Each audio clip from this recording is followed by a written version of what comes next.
السلام علیکم ناظرین و سامعین۔ ایک عورت جب ماں بنتی ہے تو اس کو کتنی قربانیاں دینا پڑتی ہے۔ میری پیاری ماں، آپ کتنی خوش قسمت ہے۔ ایک بیٹی اپنی ماں کے بارے میں ایسا سوچتی ہے۔ کیا یہ بات سچ ہے؟ آئیے آپ کو بھی سناتے ہیں یہ سچ بیانی، مس مت کیجیے گا۔ اس سے پہلے ہمارے چینل سیدہ وائس کو سبسکرائب کر دیں اور اسی طرح کی پیاری پیاری کہانیاں سننے کے لیے بیل کو ضرور پریس کریں۔ امی سب آپ کو بہت پسند کرتے ہیں۔ امی، میری پوری سسرال آپ کی بہت تعریفیں کرتی ہیں۔ ہماری ساس تو ہر وقت بس یہی کہتی رہتی ہیں کہ آپ جیسی خوش قسمت عورتیں بہت کم ہوتی ہیں جنہوں نے اس قدر مکمل زندگی گزاری ہو۔ مجھے فخر ہے آپ میری ماں ہیں۔ اف امی، آپ کتنی اچھی ہیں۔ بابا آپ سے کس قدر محبت کرتے ہیں۔ پلیز مجھے وہ گر تو بتائیں جس کی وجہ سے آج تک آپ بابا کے لیے بہت قیمتی ہیں اور بابا آپ سے اس قدر محبت کرتے ہیں۔ آج تیسری مرتبہ میری بیٹی نے میرے ہاتھ تھام کر یہ جملے کہے۔ وہ جب بھی اپنے سسرال سے آتی تو اسی طرح اپنی محبتوں کا بھرپور اظہار کیا کرتی تھی۔ بلا شبہ میں ان خوش قسمت عورتوں میں سے ہوں جن کو لوگ بہت زیادہ کامیاب سمجھتے ہیں۔ اپنی شادی شدہ زندگی لوگوں کے لیے مثال جنہوں نے بنا رکھی ہے۔ میں بظاہر سسرال کی چہیتی، میاں کی لاڈلی رہی ہوں۔ میرے بچے ہمیشہ پوچھتے رہے ہیں، امی سب کے گھروں میں لڑائی ہوتی ہے، ہمارے گھر میں کوئی زور سے نہیں بولتا۔ لیکن یہ صرف میں ہی جانتی ہوں کہ غصہ کرنا، چیخنا بہت آسان ہے، لیکن اگر آپ کو غصہ آ رہا ہے اور آپ پھر بھی تحمل سے بات کر رہے ہیں، نظر انداز کر رہے ہیں، تو میرے خیال سے یہ دنیا کا مشکل ترین کام ہے۔ اور میں کسی سے کیوں اختلاف کرتی؟ میں یہ اچھی طرح جانتی ہوں کہ شادی شدہ زندگی ایک بھربھری ریت کی طرح دیوار کی ہوتی ہے جو بظاہر تو بہت مضبوط اور خوبصورت نظر آتی ہے، لیکن جو لوگ اس کے نزدیک ہوتے ہیں وہی جانتے ہیں کہ اس سے ٹیک لگانے یا اس پر دباؤ ڈالنے کا مطلب ہے دیوار کا گر جانا۔ اگر اسے سلامت رکھنا ہے تو روز صبح اسے محبت، ایثار اور قربانی سے پوتنا ہوگا۔ ایک دن بھی بے پرواہی اس پر گرد ڈال سکتی ہے اور پھر یہ گرد و غبار رفتہ رفتہ ٹیلا سا بن جاتا ہے۔ لہٰذا پوری زندگی میں اس رشتے کی جان توڑ حفاظت کرتی رہی۔ میاں بیوی کا رشتہ خونی رشتہ تو ہوتا نہیں کہ توڑنا چاہو بھی تو نہیں توڑ سکتے۔ یہ تو وہ کاغذی رشتہ ہوتا ہے جو 3 دستخطوں سے وجود میں آتا ہے اور 3 ہی دستخط اسے ختم کر دیتے ہیں، لیکن یہ بات بھی اٹل ہے کہ آپس میں محبت، قربانیاں، ایک دوسرے کے لیے عزت اور احترام اسے دنیا کا مضبوط ترین رشتہ بنا دیتے ہیں۔ میں اپنی پیاری بیٹی کو، جس نے ابھی کچھ عرصے پہلے نئی زندگی شروع کی تھی، کیسے بتاؤں کہ اس کی ماں پوری زندگی ناتمام آرزوؤں اور قربانیوں کا مجموعہ ہے۔ اس کی ماں نے ساری زندگی اپنی خوشیوں کے جنازے خود ہی اٹھائے ہیں، بظاہر مکمل اور بھرپور زندگی، صرف اس لیے کہ کل کوئی اسے کسی قسم کا طعنہ نہ دے سکے۔ اس بچی کو، اس پیاری سی بچی کو کیا پتا کہ اس کی ماں اپنی انا کہیں رکھ کر بھول گئی ہے، اور اب تو یہ بھی بھول گئی ہے کہ اس کے پاس انا بھی ہے، کیونکہ وہ جانتی تھی کہ جس عورت میں انا، ایگو ہوتی ہے اس کا گھر بستا نہیں ہے۔ اور میری بیٹی، میری گڑیا، میری چاند، مجھے اپنا گھر بسانا تھا۔ میں طوبیٰ علی، اپنے ماں باپ کی لاڈلی بیٹی، یونیورسٹی کی بہترین مقررہ، شاعرہ، ادیبہ، کمپیئر، MSc گولڈ میڈلسٹ اور MPhil کی ہونہار طالبہ، کہ جس زمین پر پیر رکھتی وہ میری ہو جاتی۔ میری قابلیت اور اعلیٰ کردار کی دھوم میرے ڈپارٹمنٹ کے علاوہ دوسرے شعبوں تک بھی پھیل چکی تھی۔ میرے لیے کوئی امتحان مشکل امتحان نہ رہا کہ کامیابیاں میرے پیچھے بھاگتی تھی۔ میری زندگی میں 2 چیزیں الحمدللہ ہمیشہ میرے ساتھ رہیں، ایک 5 وقتہ نماز اور دوسرا مطالعہ۔ نہ میں اللہ کو بھولی اور نہ رب العزت مجھے فراموش کرتا۔ زندگی میں جو مانگا میرے مالک نے مجھے دیا، اور جو نہ مانگا وہ بھی دیا۔ یہ میری کوئی خوبی نہیں تھی بلکہ میرے مالک کا مجھ گناہگار پر کرم خاص تھا۔ میں رات کی تنہائیوں میں اپنے رب سے باتیں کرتی، اس سے فرمائشیں کرتی، اس کے آگے روتی، اور میرا مالک مجھ پر اپنی رحمتیں برساتا رہتا۔ میرے رب نے لوگوں کے لیے مجھ عام سی لڑکی کو خاص بنا دیا، لیکن میں نے کبھی اپنے آپ کو خاص نہ سمجھا، جبکہ میری دوستیں اکثر میرے سیاہ لمبے بالوں اور میری خوبصورت آنکھوں پر شعر پڑھتی اور میں مسکرا کر ٹال دیتی کہ میرا مزاج کبھی سطحی نہ رہا تھا۔ لوگ میری ذہانت کے گن گاتے، مگر میں اپنے سے بڑھ کر ذہین لوگوں کو سراہتی۔ میں نے زندگی کو ہمیشہ حقیقت کی نگاہ سے دیکھا اور زندگی کے معاملات کو ہمیشہ بہت سنجیدگی سے لیا۔ جس عمر میں لڑکیاں رومانوی شعر یاد کرتی ہیں، میں اس عمر میں کتابوں میں سردیے مستقبل کو ڈھونڈتی رہتی تھی، کیونکہ میرا تعلق ایک مڈل کلاس گھرانے سے تھا اور میں چاہتی تھی کہ اگر خدا نخواستہ کبھی کوئی برا وقت آئے تو میری پشت پر ایک اعلیٰ ڈگری ہو، کیونکہ میری بیک پر میرے باپ کی جاگیریں نہیں تھیں یا میرے سامنے میرے بھائیوں کے اعلیٰ عہدے نہیں تھے۔ میں ایک حق حلال کی روٹی کمانے والے شریف النفس انسان کی بیٹی تھی۔ میرے بھائی ابھی چھوٹے تھے۔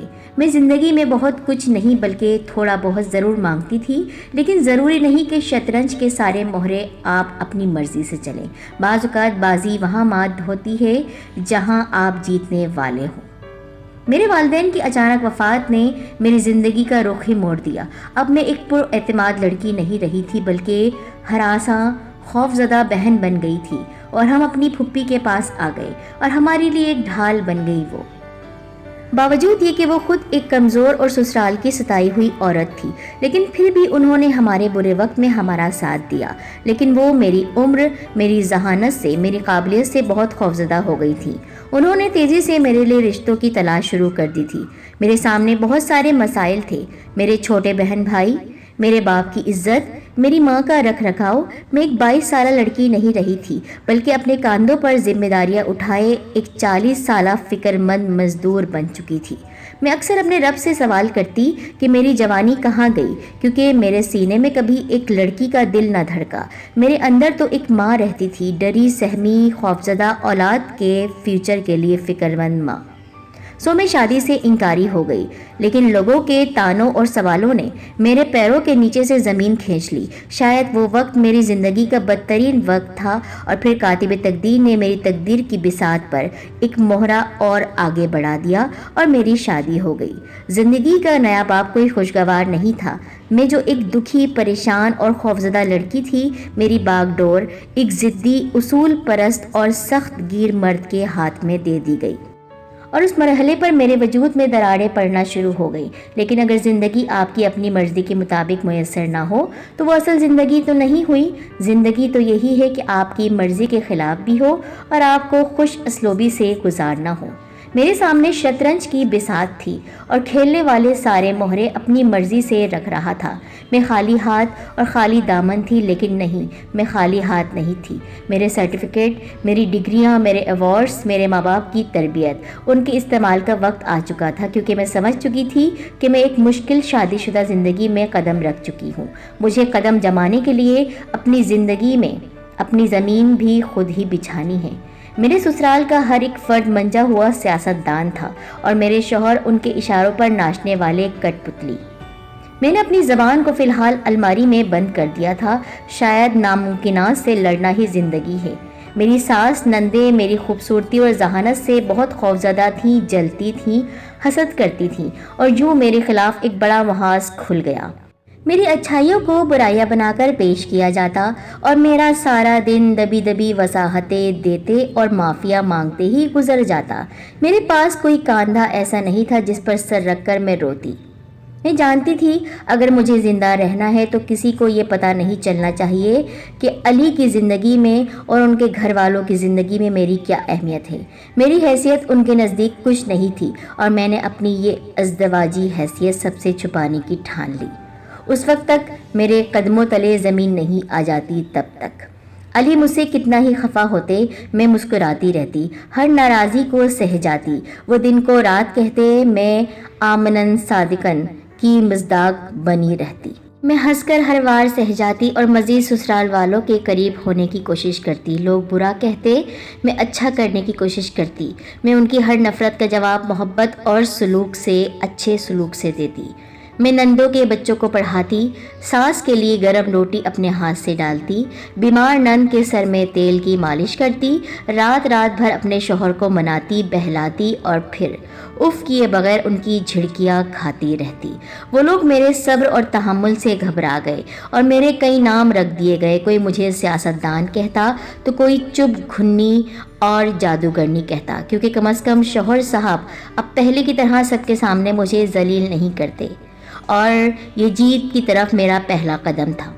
اسی زمانے میں مجھے اندازہ ہوا کہ دراصل وہ لوگ تو اتنی جلدی علی کی شادی نہیں کرنا چاہتے تھے، اور اس حقیقت نے مجھے لرزاں کر رکھ دیا۔ علی اپنے سب بہن بھائیوں میں سب سے زیادہ ہینڈسم، تعلیم یافتہ اور مالی طور پر مستحکم تھے۔ ان کا اپنا ذاتی بزنس تھا۔ وہ لوگ حلوے کے لالچ میں ہمیشہ علی کی شادی کو ٹالتے رہے۔ علی کے پیسے کے بلبوتے پر چھوٹے بھائیوں کی بھی شادی ہو گئی، مگر بقول میری نندوں کے انہیں علی کے مزاج کی کوئی لڑکی نہ مل سکی، اور یوں ان کی عمر 38 سال ہو گئی۔ خاندان والوں کے اعتراضات اور علی کے خود کہنے پر انہوں نے لڑکیاں دیکھنا شروع کر دی تھی۔ ایک ایسی لڑکی جو کم عمر ہو، جس کا مزاج ان کے بھائی سے مختلف ہو، جو کسی بھی لحاظ سے ان کے سنجیدہ، میچور اور بزنس مائنڈڈ بھائی سے گزارا نہ کر سکے، اور ان کی نظر انتخاب مجھ پر ٹھہری۔ ادھر پھپھو کو بھی کچھ جلدی تھی، میں جو بہت ذہین تھی۔ میرے جملے محفل کو زعفران زار بنا دیتے، میرے دلائل بہت مؤثر ہوتے، مجھ سے بحث میں جیتنا عام طور پر ناممکن ہوتا۔ میں یونیورسٹی کی ناقابل شکست مقررہ، میں جو چپ رہنا ہی نہیں جانتی تھی، مجھے ایک چپ سی لگ گئی۔ نہ جانے کیسے میں بالکل چپ ہو گئی۔ ہر زیادتی، ہر ذلت، ہر ظلم، ہر جھوٹ پر میں چپ ہی رہتی۔ لیکن اللہ تعالیٰ تو سب کا ہے۔ میں اللہ تعالیٰ سے اپنے دل کی باتیں کرتی۔ مجھے لگتا جیسے اللہ نے میرے دل پر تسلیوں کے پھائے رکھ دیے ہیں۔ سسرال والے علی کو مجھ سے بدظن کرنے کے لیے کوئی موقع ہاتھ سے نہ جانے دیتے، اور علی بغیر تحقیق کے مجھ پر زیادتیوں اور الزامات کی بھرمار کر دیتے۔ میں خاموش رہتی۔ مجھے اتنا پریشان اور ذلیل کیا جاتا کہ میں تنگ آ کر خود ہی وہاں سے چلی جاؤں۔ کبھی کبھی آپا جھنجھلا جاتی اور کہہ دیتی، تم یہاں سے غارت کیوں نہیں ہو جاتی؟ ارے ہم نے تو سوچا تھا کہ غریب گھر کی بے آسرا لڑکی ہو، 2 روٹیاں ملازم نہیں کھاتے، تم کھا لو گی، لیکن تم تو گھنی، میسنی، چالاک، تم تو علی کی جان سے ہی چمٹ گئی۔ میں سنتی اور بس اپنے اللہ کے حضور گڑ گڑاتی۔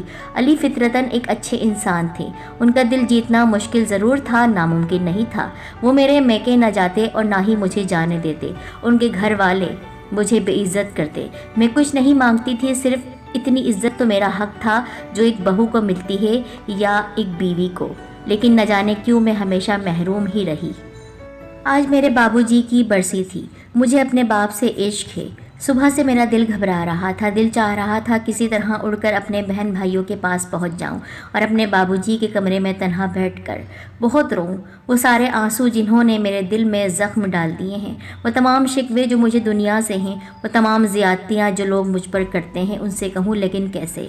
میں کچن میں روٹی پکا رہی تھی کہ صبح سے مجھے اتنی فرصت بھی نہ ملی کہ 2 نفل پڑھ کر اپنے باپ کو بخش دیتی کہ میری دیورانی نے بڑی بے پرواہی سے مجھ سے کہا، آج آپ کا چھوٹا بھائی کئی دفعہ آپ کو لینے آیا ہے۔ کب؟ تم نے مجھے بتایا نہیں۔ میرے سینے پر ایک گھوسا سا لگا۔ میں نے مناسب نہیں سمجھا، اس نے بے پرواہی سے سلاد کھاتے ہوئے کہا۔ گھر پر کام بہت تھا نا، اس لیے۔ اب ایسی بھی شکل بنا کر مت بیٹھو، ایک تو تمہاری شکل خراب ہے، اوپر سے بنا بھی لیتی ہو۔ تمہیں دیکھ کر تو میرا دل گھبرانے لگتا ہے۔ اب تمہارے گھر میں آگ تو لگی نہیں ہوگی کوئی ضرورت تمہارے بہن بھائیوں کو کچھ پیسے چاہیے ہوں گے۔ بڑی نند آپا جو اکثر و بیشتر یہیں رہتی تھیں، انہوں نے آ کر میرے دل و دماغ پر ہتھوڑے برسانے شروع کر دیے۔ ارے نہیں آپا، میں روز کی طرح اپنی اور اپنے بہن بھائیوں کی ذلت سہ گئی۔ آج کل تو آپ آئی ہوئی ہیں، میں گھر کیوں جاؤں گی؟ میرا صبر انتہاؤں پر تھا۔ تو تم یہ کہنا چاہتی ہو کہ میرے میکے آنے کی وجہ سے تمہارا میکے آنا جانا بند ہو گیا ہے؟ اور بی بی بات سن لو، جن کے ماں باپ نہیں ہوتے ان کا کوئی میکا نہیں ہوتا، سمجھی؟ ہم تو یہ سوچ کر تم کو بیاہ کر لائے تھے کہ تمہارے آگے پیچھے ماں باپ نہیں ہیں اور بہن بھائی تو کوئی حیثیت رکھتے ہی نہیں ہیں، لیکن تمہاری تو جان ہی نہیں چھوٹتی۔ اچھا خاصا علی کے لیے ایک چھوٹی سی فیملی میں مجھے لڑکی پسند آ گئی تھی، لیکن یہ ندرت ہے نا، اسے تم میں نہ جانے کیا نظر آیا کہ پھنسا کر رکھ دیا علی کو جنجال پورا میں۔ اتنا عرصہ ہو گیا ہے تم کو ہمارے ساتھ رہتے ہوئے، تمہارے چہرے کی غربت ختم ہی نہیں ہوتی۔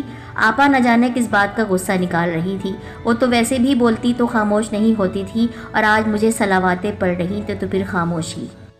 چلے آپا، میں آپ سے معافی مانگ لیتی ہوں، میری غلطی ہے، میں عاجزی سے بولی۔ بہت عرصہ ہوا میں نے وضاحتیں دینی چھوڑ دی تھی، اب تو میرے منہ پر جھوٹ بولا جاتا اور میں کان لپیٹے کام میں مصروف رہتی۔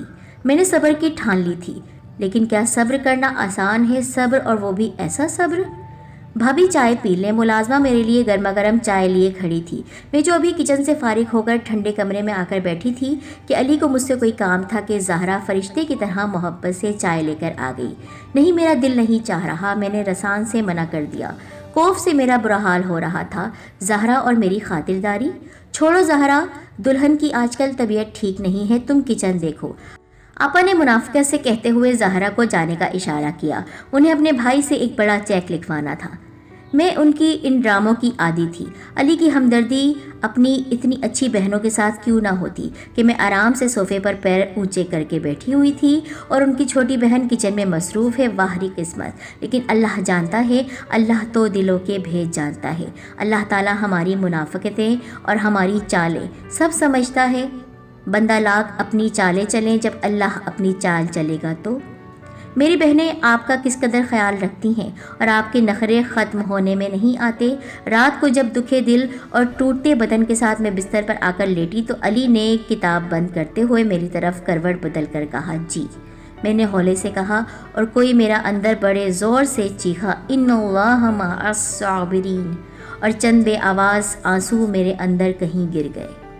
کیا بات ہے، جواب کیوں نہیں دے رہی ہیں آپ؟ علی کی آواز میں دبا دبا غصہ تھا جو اس بات کی نشاندہی کر رہا تھا کہ آج کوئی نئی کہانی سنائی گئی ہے۔ کیا کہوں کہ آج سارا دن کیا ہوتا رہا؟ میں نے تکلیف کو دباتے ہوئے اس شخص سے کہا جو نکاح کے 3 بول پڑھوا کر مجھے لے کر آیا تھا، جس سے میرا رشتہ ضرورت کا تھا، جس کی خاطر میں نے اپنے اندر ہر قسم کا سمجھوتا پیدا کیا، جس کے لیے میں اپنی خوشی، اپنی انا، اپنی خودداری کہیں رکھ کر بھول گئی تھی، جس کی ایک محبت کی نظر کے لیے میں نہ جانے کیا کیا سہتی تھی۔ میں خیالوں میں نہ جانے کہاں تک پہنچ جاتی کہ علی کی آواز نے مجھے واپس لے آیا۔ کیا ہو رہا ہے؟ آپ یقیناً فیشل کروانے گئی ہوں گی۔ علی نے میری چمکتی ہوئی جلد پر ایک طنزیہ نظر ڈالتے ہوئے کہا، چلے یہی سمجھ لیں۔ میں ہلکے سے مسکرائی۔ زندگی میں نہ جانے کیا کیا سہنا تھا، لیکن میرے اللہ، میرا بھرم، میری عزت قائم رکھنا، میرے مالک، اس 4 دیواری سے باہر میری ذات کو مجروح نہ کرنا۔ کیا آپ ناراض ہو گئے ہیں؟ علی نے کروٹ بدل لی تھی تو میں نے ان کے بازو پر اپنا ہاتھ رکھتے ہوئے پوچھا، کیونکہ حسب حالات میں نے ہار مان لی تھی۔ غلطی کیے بغیر مجھ کو منانا تھا اور مجھ کو ہی معافی مانگنی تھی۔ ہمیشہ کی طرح وہ لوگ جیت گئے تھے، ایک چھت کے لیے، ایک سائبان کے لیے، اپنے ماں باپ کی عزت کے لیے، اس مان کے لیے جو میرے ماں باپ مجھ پر کرتے تھے۔ میں دن میں کتنی بار اپنی انا کو تار تار کرتی تھی۔ یہ صرف میرے اور میرے اللہ کے درمیان تھا۔ ہاتھ ہٹائیں اور لائٹ آف کر دے۔ بند کریں یہ ڈرامہ، میں سونا چاہتا ہوں، علی نے سختی سے کہا اور میں نے لائٹ آف کر دی۔ کبھی کبھی میں سوچتی کہ ہر چیز کو ٹھوکر مار دوں اور چیخ کر کہوں، بہت ہو گیا، اب بس کریں، اللہ کے لیے اس ظلم کو ختم کریں۔ میں ایک اعلیٰ تعلیم یافتہ لڑکی ہوں، کہیں جاب کر کے عزت اور آرام سے 2 وقت کی روٹی کھا سکتی ہوں، لیکن مسئلہ روٹی تو نہیں تھا۔ تو کیا تھا پھر؟ کیا تعلیم کا صرف یہی استعمال ہے کہ جاب کر لوں؟ کوئی میرے اندر سوال کرتا اور میں بالکل بے بس ہو جاتی۔ میں اس بات کو جانتی تھی کہ ہمارا معاشرہ مردوں کا معاشرہ ہے۔ ہم لاکھ دعویٰ کریں، مرد اور عورت برابر ہوتے نہیں ہیں۔ نہیں، اس سوسائٹی میں عورت صرف عورت ہوتی ہے، اور طلاق یافتہ عورت کے لیے تو گھر کے باہر دنیا منہ کھولے اس عورت کو نگلنے کے لیے تیار ہے، اور وہی دوست احباب جو آج میری اچھائیوں کے دعوے دار تھے، کل مجھ سے ملنے سے کترائیں گے، میرے منہ پر تسلی دے کر میرے پیچھے میرے کردار پر کیچڑ اچھالیں گے۔ وہ مرد جو ہمیشہ نظریں نیچے کر کے مجھ سے بات کرتے ہیں، ان کی ہوس بھری نظریں میرے جسم میں پیوست رہا کریں گی۔ ہر شخص اپنی بہن اور بیوی سے چھپ کر مجھ پر کم خواب کی چادر ڈالنے کے لیے تیار ہوگا۔ میں اکیلی عورت کس کس محاذ پر اپنا دفاع کروں گی؟ ایک چادر اور 4 دیواری تو ہے، دل ہی تو دکھتا ہے، عزت نفس کچلی جاتی ہے، امیدوں، آرزوؤں اور خوشیوں کے جنازے روز اٹھاتی ہوں، گیلی پلکوں کے ساتھ سو جاتی ہوں اور دکھے دل کے ساتھ اٹھتی ہوں، ایک محبت کی نظر اور پیار بھرے جملے کے لیے ترستی ہوں۔ رات بہت اندھیری ہو گئی ہے، لیکن صبح کی امید تو ہے، ابھی میری کشتیاں جلی تو نہیں ہے، آس اور امید باقی ہے۔ دعا کے لیے ہاتھ تو اٹھتے ہیں، مجھے یقین ہے رحمان کی رحمت ایک دن جوش میں ضرور آئے گی۔ امید قائم ہے، اور جب رات بہت گہری ہو تو صبح قریب ہوتی ہے، اور میرے لیے رات بہت اندھیری اور بہت گہری ہو گئی تھی، اور میرے مالک کی رحمت جوش میں آئی، اور ضرورت کے کسی لمحے میں میرے مالک نے میری گود میں میری پیاری بیٹی کو ڈال دیا۔ جب وہ پیدا ہوئی تو اطمینان کی ایک ٹھنڈی لہر میرے سینے میں اتر گئی کہ میری بیٹی، میری دوست، میری غمگسار، میری حمایتی دنیا میں آ گئی ہے۔ میں اسے دیکھ دیکھ کر جیتی اور ہر وقت اللہ کا شکر ادا کرتی، اور دل میں سوچتی جب یہ بڑی ہوگی تو میں اسے اپنے دل اور روح کا ایک ایک زخم دکھاؤں گی، اور پھر اس کے کندھے پر سر رکھ کر بہت روؤں گی۔ میں مرنے سے پہلے اسے اپنے زخم دکھاؤں گی اور کہوں گی کہ تم ہی تو میری وہ غمگسار ہو جس کے لیے میں نے راتوں کو اٹھ اٹھ کر اللہ سے دعا کی ہے۔ وقت اور حالات کبھی ایک سے نہیں رہتے، دن کے بعد رات اور رات کے بعد دن ضرور آتا ہے، کبھی کے دن بڑے اور کبھی کی راتیں۔ میری ساس کا انتقال ہو گیا، چھوٹی نند شادی ہو کر کینیڈا چلی گئی، آپا میں وہ دم خم نہ رہا، بچوں کے بڑے ہونے کے بعد آنا بھی کم ہو گیا، دیور دیورانی بھی اپنی الگ دنیا میں مگن ہو گئے، اور علی میری زندگی میں جب تنہائی آئی، علی کے کان بھرنے والے چھٹ گئے، اور علی کی آنکھوں پر پڑا غفلت کا پردہ ہٹ گیا، تو دنیا میں اللہ کے بعد میرا سب سے بڑا حمایتی میرا شوہر بن گیا۔ اب میں اس وسیع اور عریض کوٹھی کی حکمران ہوں۔ علی مجھ سے بہت محبت کا اظہار کرتے ہیں، بلکہ عملی طور پر بھی وہ میرے لیے سایہ دار درخت ہیں۔ اللہ انہیں میرے سر پر سلامت رکھے۔ میری محبتوں اور خدمتوں اور قربانیوں نے ان کے مزاج کو یکسر بدل دیا، لیکن جو زخم لگ گئے ان سے آج بھی خون رستا ہے۔ جو جملے، جو طعنے میرے کانوں نے سنے، ان کی بازگشت کبھی کبھی میرے نیند کو حرام کر دیتی ہے، مجھے سونے نہیں دیتی ہے، لیکن آج کے اس سکھ کے لیے میں نے اپنی زندگی کے 20 سال دے دیے۔ جی ہاں، 20 سال۔ میرے اندر نوجوان شوخ و چنچل لڑکی کی جگہ ایک ذمہ دار ماں، ایک مخلص بیوی اور ایک ہمدرد مالکن آ کر بس گئی۔ سوال یہ پیدا ہوتا ہے، میری جوانی کہاں گئی؟ میری زندگی کس نے گزاری؟ وہ زندگی جس کا ایک ایک لمحہ میں نے اپنی مرضی اور خوشی سے ناگزارا کیا۔ میرے مالک تو اس زندگی کا حساب مجھ سے لے گا۔ تو میری پیاری بیٹی، یہ ہے داستان تمہاری ماں کی، خوش قسمت ماں۔ میری پیاری بیٹی، میری جان، میری زندگی میں تمہیں کیسے بتاؤں، تمہاری تربیت میں نے اپنی تمام صلاحیتیں استعمال کی، اور اللہ کا شکر ہے میں کسی بھی طرح شرمندہ نہ ہوئی۔ تم اور تمہاری تربیت میرا وہ کارنامہ ہے جس نے تمہارے ددیال میں میرا سر فخر سے بلند کر دیا۔ تم صبر، قناعت، ہمدردی اور غمگساری میں میرا عکس ہو۔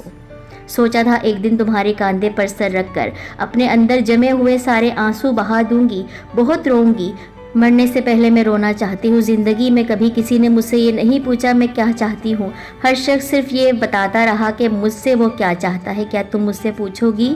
کیا تم رونے کے لیے مجھے اپنا کندھا دو گی؟ لیکن میں نے تو پوری زندگی اس بات کا بہت خیال رکھا کہ کسی کو مجھ سے کوئی تکلیف نہ پہنچے، سب مجھ سے خوش رہیں، اور تم تو میری بیٹی ہو، میری جان ہو، میں تمہیں اپنی بپتا سنا کر کیوں کر دکھی کروں؟ میرا بیٹا آج ہارورڈ یونیورسٹی میں اپنی کامیابی کے جھنڈے گاڑ رہا ہے، اور میری بیٹی بہترین تربیت لے کر پیادے سدھار گئی ہے۔ ہاں میری جان، ہاں میں بہت خوش قسمت ہوں، شوہر کی من چاہی، سسرال اور میکے دونوں کی طرف سے چاہے جانے والی، عزت دار، سلیقہ شعار، رکھ رکھاؤ والی۔ اللہ نے مجھے دین اور دنیا کی ہر نعمت دی ہے، خوبصورت، فرمانبردار، قابل اولاد۔ میری زندگی قابل اور مثال ہے، قابل مثال ہے اور قابل فخر ہے۔ زندگی نے بہت نوازا ہے مجھے، میں بہت خوش قسمت ہوں۔ ہاں میں بہت خوش قسمت ہوں۔ سسرال والے